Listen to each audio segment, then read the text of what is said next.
მოგესალმებით. თქვენ უყურებთ გადაცემას ინდუსტრიული მაცნე. მე სოფო ლეთოდიანი ვარ. დღეს გადაცემაში ნახავთ.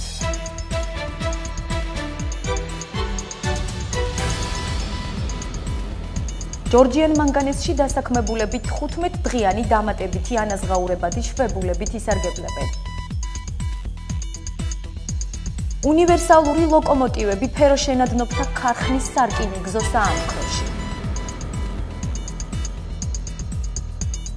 საჰაერო ვენეციად წოდებულ შავი ოქროს ქალაქში ჯორჯიან მანგანეზმა კუთვნილი სამგზავრო საბაგირო გზების რეაბილიტაცია დაიწყო.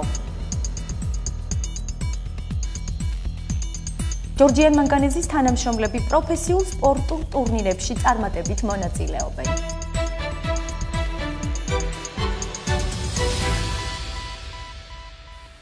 ჯორჯიან მანგანეზის მენეჯმენტის გადაწყვეტილებით ამიერიდან დასაქმებულები 15 დღიანი დამატებითი ანაზღაურებადი შვებულებით ისარგებლებენ. კომპანიაში ეს გადაწყვეტილება დასაქმებულთა სოციალური და შრომითი პირობების გაუმჯობესების მიზნით მიიღეს. ფეროშენადნობთა ქარხანაში დასაქმებულთა შრომისა და სოციალური პირობების გაუმჯობესების მიზნით ქარხნის ადმინისტრაციამ ეჯერა დამატებითი ანაზღაურებადი შვებულების შესახებ გადაწყვეტილება მიიღო. მისი გამოყენების უფლება ეძლევა როგორც ყველა კატეგორიის მუშას, ისე ინჟინერ-ტექნიკურ პერსონალს. დამატებითი ანაზღაურებადი შვებულების ხანგრძლივობა 15 სამუშაო დღეს შეადგენს. განსაზღვრულია ასევე ახალი სერვისით სარგებლობის პერიოდიც. გადაწყვიტა ადმინისტრაციამ, რომ ქარხანაში დასაქმებულ ყველა მომუშავეს, როგორც მუშის კატეგორიას, ასე ინჟინერ-ტექნიკურ პერსონალს მისცეს დამატებითი ანაზღაურებადი შვებულებით სარგებლობის უფლება 15 სამუშაო დღის ოდენობით. პერიოდი არის განსაზღვრული 15 ნოემბრიდან 29 თებერვლის ჩათვლით, 2016 წლის 29 თებერვლის ჩათვლით დასაქმებულებს ექნებათ უფლება ისარგებლონ დამატებითი ანაზღაურებადი შვებულებით. შედგება ადგილებზე საამქროებში შესაბამისი გრაფიკები.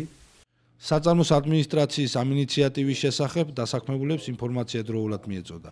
შესაბამისი შინაარსის შემცველი განცხადებები თვალსაჩინო ადგილებზეა განთავსებული. სიმონ პეტრიაშვილს, რომელიც სამშენებლო სარემონტო საამქროში მუშაობს, გადაწყვეტილება უკვე მიღებული აქვს. დამატებით ანაზღაურებად დღეებს იგი კუთვნის შვებულებას დაუმატებს და სამუშაო უბანს სრულფასოვანი დასვენების შემდეგ დაუბრუნდება. 15-ში გავალ იანვარში და შემდეგ გავაგრძელებ ამ შვებულება მეკუთვნის. ამ შვებულებაზე მივაბო მე იმ 15 დღეს და ვიქნები სახში. ასე რომ ვთქვათ, ეს ზამთარი კარგია, ეს 15 დღიანი საჩუქარი ყველასთვის, ჩვენ მუშა ხალხისთვის. ამ დრომდე ფეროშენადნობთა ქარხანაში დასაქმებულები დამატებითი 7 დღიანი შვებულებით მხოლოდ ორ შემთხვევაში სარგებლობდნენ. ქორწინების ან ოჯახის წევრის გარდაცვალების დროს შესაბამისი ანაზღაურებით. საწარმოს ადმინისტრაციის მიერ მიღებული ახალი ტიპის შემოთავაზება კი მათთვის პირველია. კომპანიის თანამშრომლებს შეუძლიათ დამატებითი ანაზღაურებადი დღეებით კუთვნილ შვებულებასთან ერთად ისარგებლონ.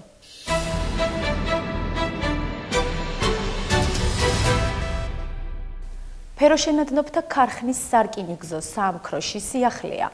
კომპანიამ საწარმოში უნივერსალური ლოკომოტივები შეიტანა. ძღოლებმა კი გადამზადების კურსები გაიარეს.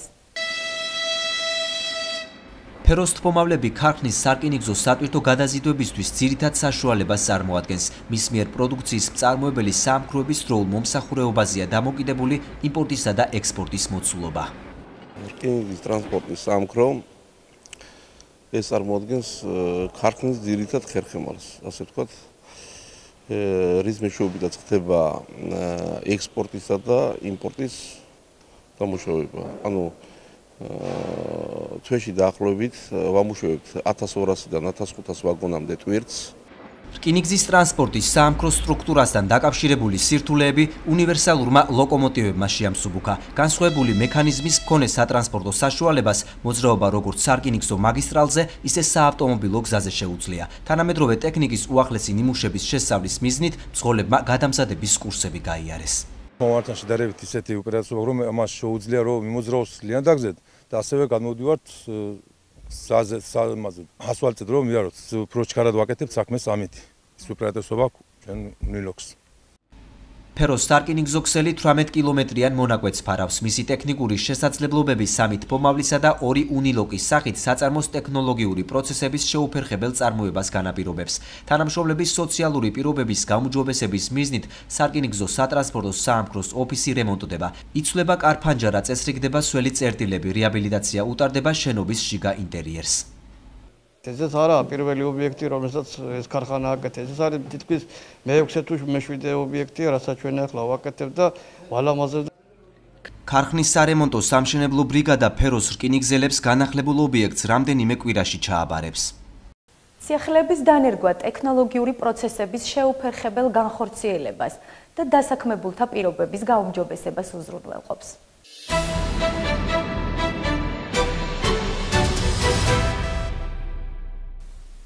საჰაერო ვენეციად წოდებულ შავი ოქროს ქალაქში ყველაზე მეტ სამგზავრო საბაგირო გზას ჯორჯიან მანგანეზი ფლობს. კომპანიამ ცოტა ხნის წინ არსებული სადგურების კაპიტალური შეკეთება და გადაიარაღება დაიწყო. მაღაროელთა ქალაქში ჯორჯიან მანგანეზის ბალანსზე არსებული სამგზავრო საბაგირო გზების რეაბილიტაციის პროცესი დაიწყო. სოფელ ითხვიში არსებულ სადგურს, სადაც საბაგირო გზის მუშაობისთვის საჭირო დანადგარები და მართვის პულტია განთავსებული, სარეაბილიტაციო სამუშაოები წლებია არ ჩატარებია. თავიდან ჩვენ დავიწყეთ სახურავის გადახურვა, რა თქმა უნდა. შევლესეთ კედლები თითქმის მთლიანად თავიდან, დაიგო ასევე კერამიკული ფილები. არ იყო აქ სველი წერტილი, თავიდან დავაპროექტეთ და გავაკეთეთ ეს სველი წერტილი, რა თქმა უნდა, და მთლიანად გარემოდდა მთელი შიგა ინტერიერი. ადგილობრივების ინტერესების გათვალისწინებით კომპანია ჯორჯიან მანგანეზის სამშენებლო სარემონტო მიმართულების ჯგუფმა სარეაბილიტაციო სამუშაოები 2015 წლის სექტემბერში დაიწყო. დღეს მგზავრებს უკვე განახლებული და ტექნიკურად გამართული სადგური ემსახურება, დამონტაჟდა სველი წერტილი. ძალიან ცუდ პირობებში გვიწევდა მუშაობა, წყალი ჩამოდიოდა შენობაში, დანადგარებზე და დაწვიმდა, არ ქონდა სველი წერტილები და ვიყავით ძალიან ცუდ მდგომარეობაში.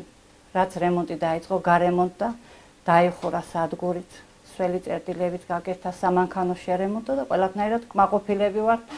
ზურაბ პატარიძის სახელობის მაღაროს თანამშრომლებისათვის ასევე სოფელ ითხვისის, ნადირაძეების, ხავთაძეების, დარბაიძეების, იაკობიძეების უბნის და სოფელ დარკვეთის მოსახლეობისთვის საბაგირო გადაადგილების ყველაზე ხელმისაწვდომი და სტაბილური საშუალებაა. გზამგზავრებს უფასოდ ემსახურება. ხალხის და მოსახლეობის მოთხოვნით პირველი დირექტორთან, ბატონ ნუზარ ჯოხაძესთან, ნუზარ ჯოხაძე მეიტანეს გულთან და მევიდა ჯორჯიან მანგანეზში. და ამასული იყო თვითონ ბატონი კაკო გურჯეძეს გაათვალიერა ყველაფერი და შეგვიდა რომ გარემონტებოდა საბაგირო. ეს საბაგირო ემსახურება ითხვისის თითქმის მთლობას. ეს საბაგირო არის უფასო, ეს ძალიან ხელსაყრელი არის რა თქმა უნდა მაღაროს მუშებისთვის, სკოლის მასწავლებლებისთვის, რომლებიც აქ ყოველდღიურად დადიან და ძალიან კარგია რომ ასე გარემონტი და გალამაზდა ყველაფერი. ახლა მხოლოდ სადგურის ფასადის მოწყობა დარჩა, რომელიც როგორც კომპანიაში ამბობენ, უამინდობის გამო შეფერხდა და მალე განახლდება. შეგვეცა ჯორჯიან მანგანეზს დაგეგმილი აქვს ყველა საბაგირო გზის ასეთი კაპიტალური შეკეთება, რომელიც მოემსახურება როგორც ჩვენ თანამშრომლებს, ასევე ადგილობრივ მოსახლეობას, ხოლო მგზავრობას რაც შეეხება, მგზავრობა საბაგიროებზე, რომელიც ეკუთვნის შეგვეცა ჯორჯიან მანგანეზს, უფასო იყო მანამდეაც და გარემონტების შემდეგაც უფასო იქნება. მაღარო 32-ის სახალხო საბაგირო გზა, რომლის სიგრძე 576 მეტრია, 1999 წელს აშენდა. ქალაქში, რომელსაც საბაგირო გზების სიმრავლის გამო საჰაერო ვენეციასაც უწოდებენ, კომპანია ჯორჯიან მანგანეზი საბაგირო გზების რეაბილიტაციას ეტაპობრივად გეგმავს. აღსანიშნავია, რომ რთული გეოგრაფიული რელიეფიდან გამომდინარე ჭიათურაში სამგზავრო საბაგირო გზა ყველაზე მოხერხებული ტრანსპორტია. და ჯორჯიან მანგანეზი სამთოელებთან ერთად ყველა მგზავრს უფასოდ ემსახურება.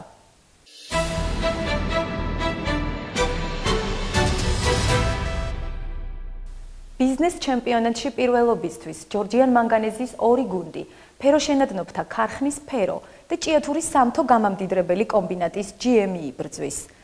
ბიზნესის ჩემპიონთა ლიგის რიგით მერვე გათამაშებაში ქვეყნის სხვადასხვა კომპანიისა და ორგანიზაციის 60 გუნდი მონაწილეობს.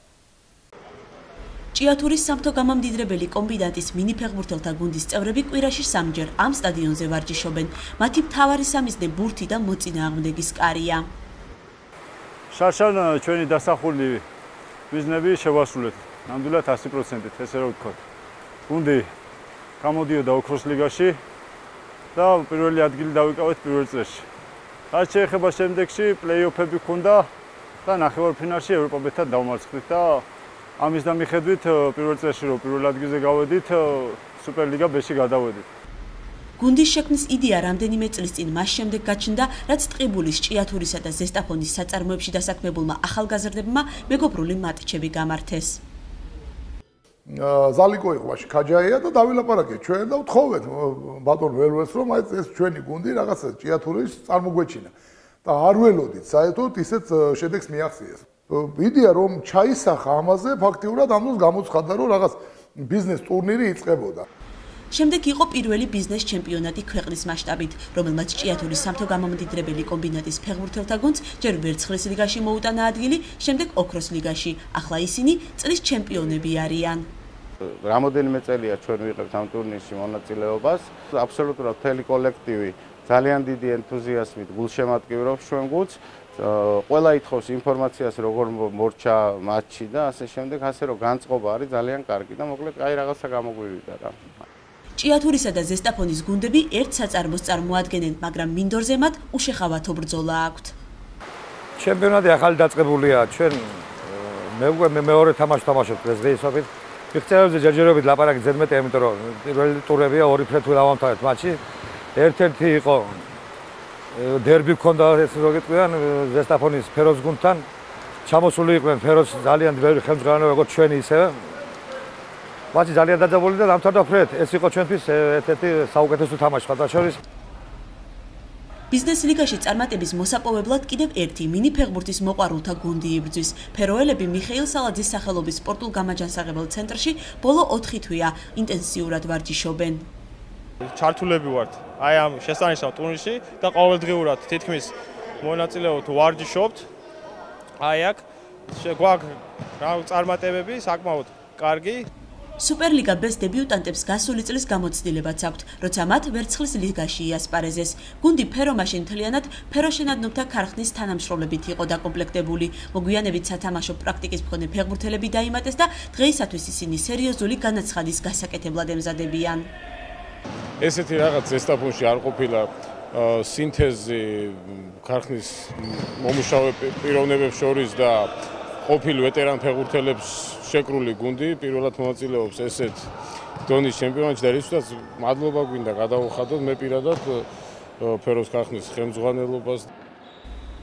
მინი კრედიტჯის გუნდს ფეროელებმა 6-2 მოუგეს. ჭიათურლებთან მატჩი კი უხგოლიანი ფრე გამოდგა 4-4. ფეროელები ამ ეტაპზე მეორე ადგილზე იმყოფებიან და იმედოვნებენ, რომ წლევანდელი ჩემპიონატი მათთვის წარმატებული იქნება. ბიზნესის ჩემპიონთა ლიგის რიგით მერვე გათამაშებაზე, რომელშიც სხვადასხვა კომპანიისა და ორგანიზაციის 60 გუნდი მონაწილეობს, ფერომ 2 შეხვედრა ჩაატარა.